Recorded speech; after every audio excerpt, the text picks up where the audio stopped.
Selamat pagi pemirsa. Persetujuan Presiden Prabowo Subianto yang disampaikan di hadapan 16 tokoh yang tergabung dalam Gerakan Nurani Bangsa untuk membentuk sebuah badan atau tim independen untuk menginvestigasi rangkaian kerusuhan pada akhir Agustus lalu patut diapresiasi. Perkataan Presiden itu harus termanifestasikan, bukan sekedar menjadi konsep belaka. Pemirsa, inilah editorial Media Indonesia di hari ini Selasa 16 September 2025 dengan tema Ungkap Akar Masalah Prahara Agustus bersama saya Leonard Samosir. Dan Anda semua para pemirsa juga bisa ikut menyatakan pendapat Anda nanti dengan menelepon nomor 021 583 99 100. Dan pemirsa, pagi ini telah hadir bersama saya Ketua Dewan Redaksi Media Group, Elman Saragih. Bang Elman, selamat pagi. Pagi, Leo. Sehat-sehat Bang? Sehat. Tidak ada lagi prahara? Tidak ada. Karena sudah bulan September. Pertanyaannya Bang, apakah kemudian mengungkap akar masalah prahara Agustus itu benar-benar bisa sampai ke akar? Karena kita sudah lihat bahwa polisi sudah mentersangkakan ada 16 orang sejauh ini. Tapi kan yang kita ingin tahu apakah memang mereka bergerak atau pelaku utamanya atau siapa orang-orang di belakangnya? Karena beberapa orang mengatakan, ini kelihatannya akan lewat begitu saja karena kita tidak pernah tahu juga kejadian-kejadian seperti ini sebelumnya itu benar-benar terbuka jelas siapa dalangnya, siapa aktor intelektualnya. Bagaimana Pak?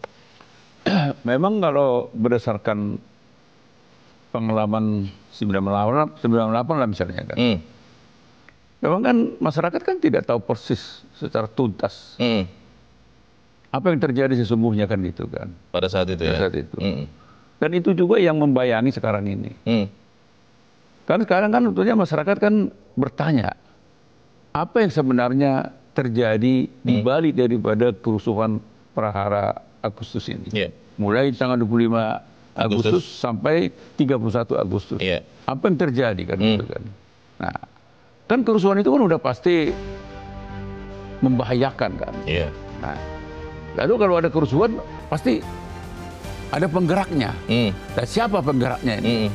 Siapa aktor intelektual penggerak ini? Siapa pelaksananya kan gitu kan? Nah, itulah sebetulnya pertanyaan-pertanyaan itu yang melatar belakangi mengapa diperlukan tim independen pencari fakta.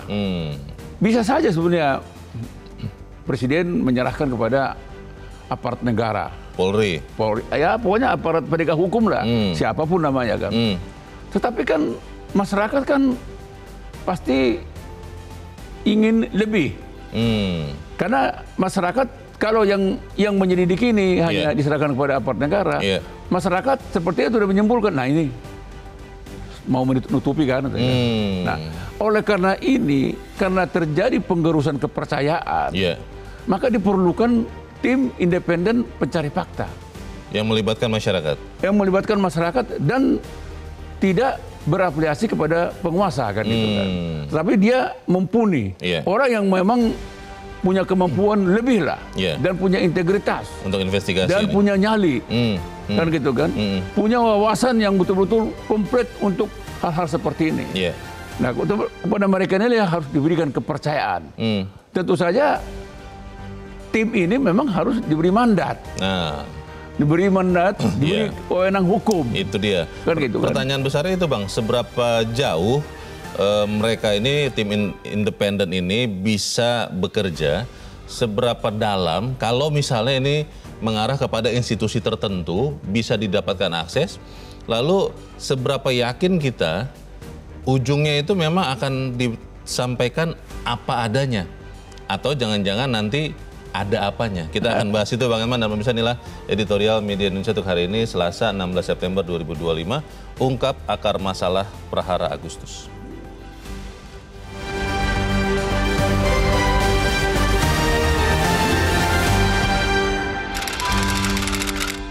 Ungkap akar masalah Prahara Agustus.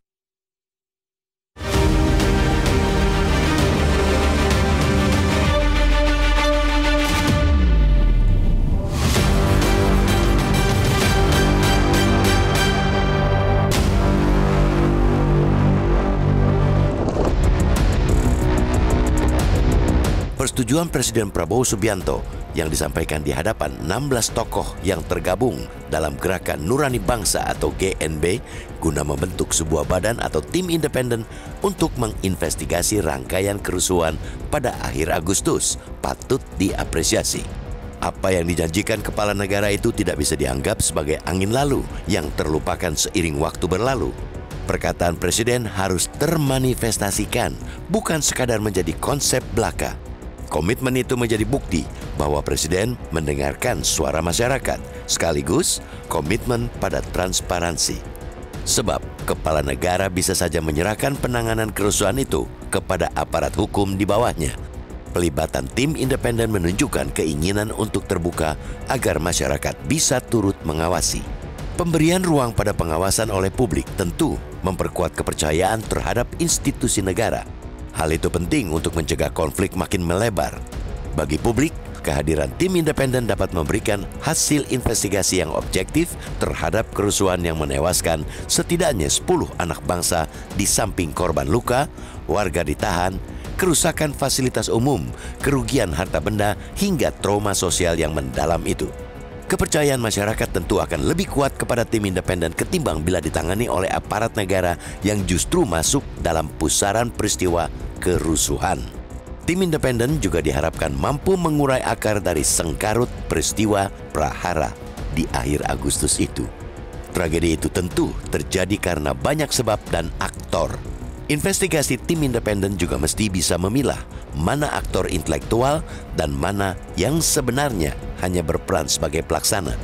Apalagi dari kisah penyelidikan sejauh ini, tidak sedikit perusuh yang merusak dan menjarah di sejumlah tempat, termasuk Jakarta, justru digerakkan dari luar daerah itu.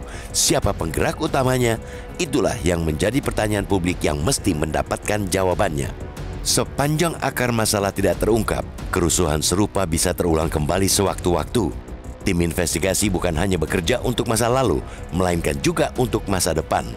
Tim independen diperlukan untuk mengidentifikasi pihak utama yang berkonflik, sehingga solusi yang dihasilkan tidak sekadar represif, seperti pemidanaan atas mereka yang tersirap akibat psikologi kerumunan massa.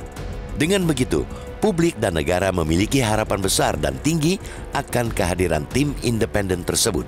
Transparansi hasil kerja tim independen, jika itu yang dikedepankan, akan memuaskan publik, yang pada gilirannya akan berbuah pada kepercayaan yang tinggi kepada negara.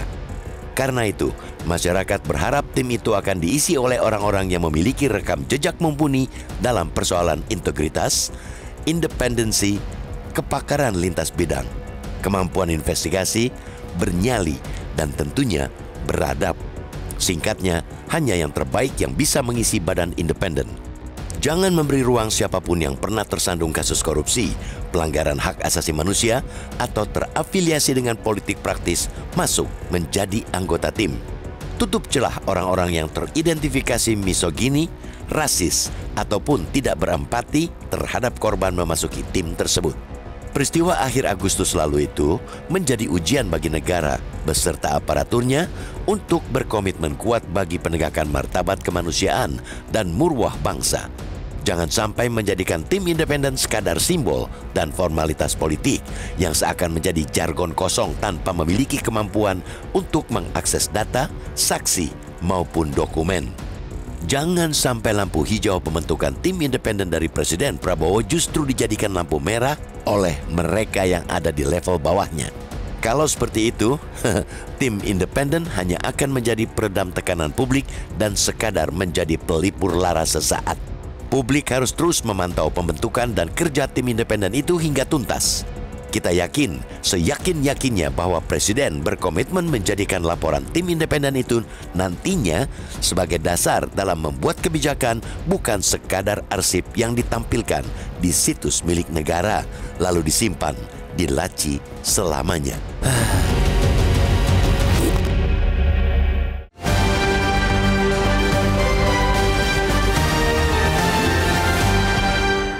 Di bagian berikut Anda bisa ikut menyatakan pendapat Anda terkait editorial pagi ini. Pemirsa, untuk saat ini tetaplah bersama kami.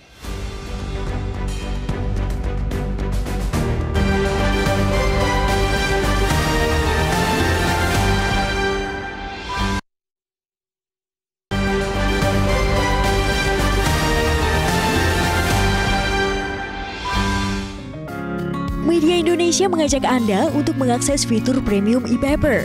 Dengan sajian konten berbasis intelektual dan meneguhkan kebangsaan, Media Indonesia tampil dengan lebih dinamis melalui e-paper Media Indonesia yang dapat Anda akses kapan saja, di mana saja.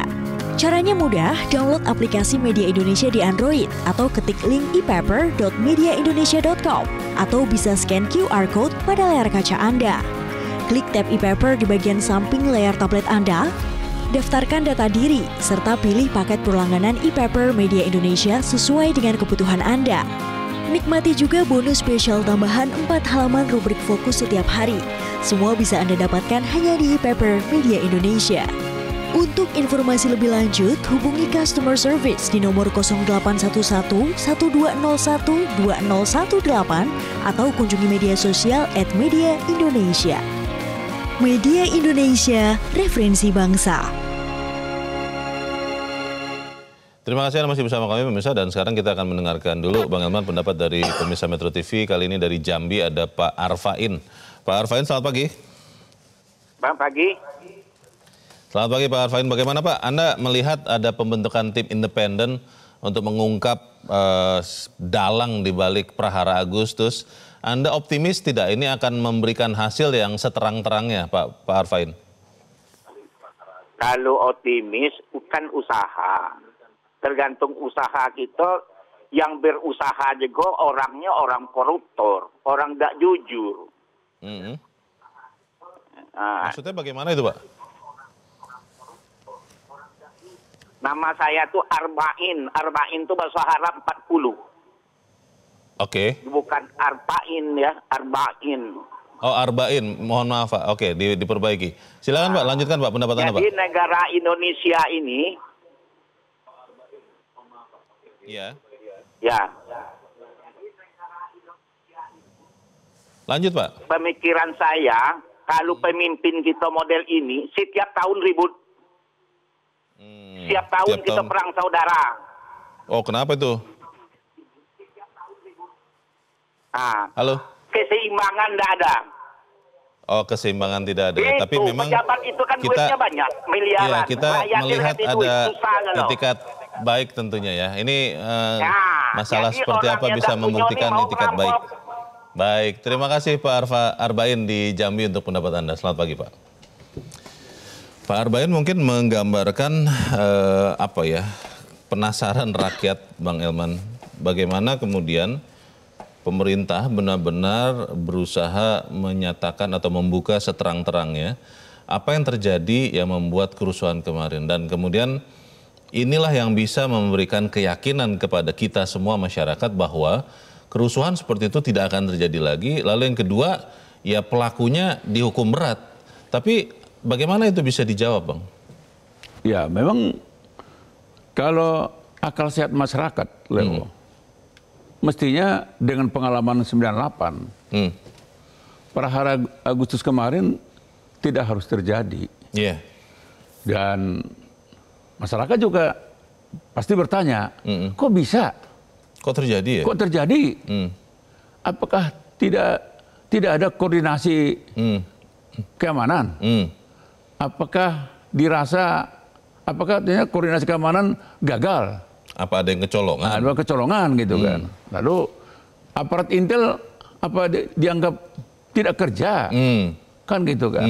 Kan itu kan kok negara kok terasa, rakyat itu merasa negara tidak hadir loh. Apalagi di peristiwa penjarahan rumah-rumah itu. Makanya kan artinya kan itu pasti sudah bisa diantisipasi kok. Sampai katakan misalnya rumahnya seorang menteri keuangan, itu dijarah kan gitu. Itu tidak masuk akal. Nah, tapi kan ini sudah terjadi kan gitu kan. Nah, karena sudah terjadi, kita nggak usah lagi mundur ke belakang kan. Bagaimana ke depan? Artinya bagaimana ini supaya inilah kejadian terakhir kan. Jangan terjadi lagi. Jangan terjadi. Oleh karena itu memang kalau saya baca dari hasil pertemuan gerakan Nurani Bangsa itu yang 16 tokoh itu bertemu dengan Presiden Prabowo. Saya melihat Presiden memahami itu semua. Dan dia welcome gitu kan. Nah, artinya itu makanya Presiden mengatakan, oke, bagus kan gitu kan. Nah, artinya Presiden ingin mewujudkan aspirasi masyarakat kan. Inilah suara masyarakat. Maka itu ketika sekarang juga ada kan lembaga HAM nasional udah kerja kan. Komnas HAM. Nah itu kan dari HAM-nya kan. Terus aparat negara juga sudah ikut bekerja kan. Tadi kan Polda Metro kan mengatakan ada 16 tersangka baru kan gitu. Itu jalan. Tetapi itu tidak cukup. Orang tetap bertanya, siapa penggagas kerusuhan ini? Jadi artinya kan akal sehat masyarakat mengatakan ini tidak mungkin tidak ada. Jadi siapa? Kadang-kadang masyarakat siapa orang besar ini katanya. Karena begitu cepat terjadi di banyak tempat. Lalu kemudian sistematis ya di banyak tempat itu terbakarnya itu biasanya malam Bang. Lalu kemudian beberapa teman mengatakan kok bisa ya? Mereka tahu persis rumah pribadi seorang menteri keuangan ada di mana, tidak nyasar salah rumah.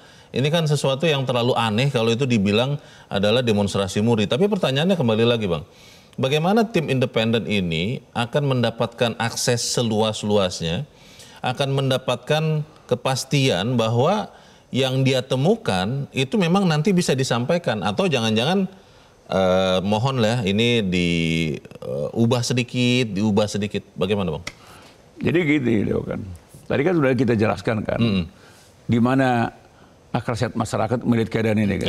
Jadi orang tidak sekolah pun melihat ini ada sesuatu kan gitu kan. Nah, tadi untuk pertanyaan Bung Leo, memang di sinilah dipertaruhkan soal kepercayaan kan gitu kan. Jadi sekarang pemerintah, ya penguasa sedang mempertaruhkan apakah kepercayaan masyarakat ini akan dibiarkan menggerus kan gitu kan. Tergerus kan gitu kan. Nah, tapi kan pemerintah kan pasti ingin masyarakat ini harus percaya kepada pemerintah. Oleh karena itu memang tim ini harus diberikan akses seluas-luasnya untuk mengakses data terutama ya. Mengakses ya katakanlah misalnya saksi misalnya kan. Untuk mengakses misalnya aparat keamanan. Apakah tentara, apakah polisi, itu harus bisa diakses seluas-luasnya. Dan diberi kewenangan hukum untuk alat memaksa kepada tim ini. Pertanyaannya adalah seberapa cepat itu akan bisa kita lihat hasilnya Bang. Kita akan bahas di bagian berikut. Pemirsa tetap bersama kami, Editorial Media Indonesia segera kembali.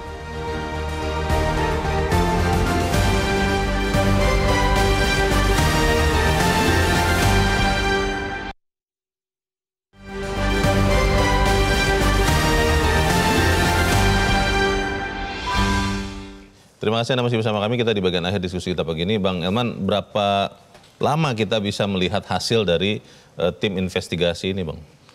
Ya kalau ukuran yang moderat ya, ya sebetulnya itu paling lama 3 bulan. 3 bulan? 3 bulan, karena nggak boleh juga terlalu lama. Karena kalau terlalu lama kan orang nggak sabar nunggunya. Dan kalau terlalu lama bisa-bisa fakta-fakta bisa hilang kan atau bisa berubah? Bisa berubah kan. Jadi jangan dibiarkan terlalu lama. Oleh karena itu memang tim ini bekerja cepat dan transparan. Dan kalau bisa misalnya hasilnya ini harus dibuka. Harus dibuka kepada masyarakat. Ini loh. Mungkin juga secara periodik mereka juga memberikan progresnya ini. Kita sudah ini dan sebagainya. Dan nanti akhir daripada tim ini, mereka harus membuka kepada masyarakat, ini loh temuan kami gitu. Ada semacam buku putih begitu. Ada buku putihnya gitu kan. Nah, tentu ya dan pemerintah harus terbuka. Karena tim ini kan tim yang diberi kewenangan. Jadi tim ini bukan tim abal-abal. Tim ini bukan dibentuk hanya untuk formalitas. Bukan kosmetik ya? Bukan kosmetik, hanya untuk mengentertain masyarakat. Tim ini memang diperlukan bagaimana supaya kasus-kasus yang serupa tidak terjadi di masa depan. Kita kan harus belajar pada pengalaman negara tetangga misalnya, Nepal misalnya kan. Kita harus belajar ke Nepal. Kenapa itu terjadi? Bagaimana supaya itu tidak terjadi di negeri ini? Baik, kita tunggu kerja dari tim investigasi ini. Bang Elman Saragih, terima kasih sudah ada di tempat ini. Selamat pagi Bang. Pemirsa, publik harus terus memantau pembentukan dan kerja tim independen itu hingga tuntas. Kita yakin, seyakin-yakinnya bahwa Presiden berkomitmen menjadikan laporan tim independen itu nanti sebagai dasar dalam membuat kebijakan, bukan sekedar arsip yang ditampilkan di situs milik negara lalu disimpan di laci selamanya. Saya, Leonard Samosir, terima kasih Anda sudah menyimak editorial Media Indonesia untuk pagi ini. Terus jaga kesehatan Anda, terus jaga nurani Anda. Selamat pagi, sampai jumpa.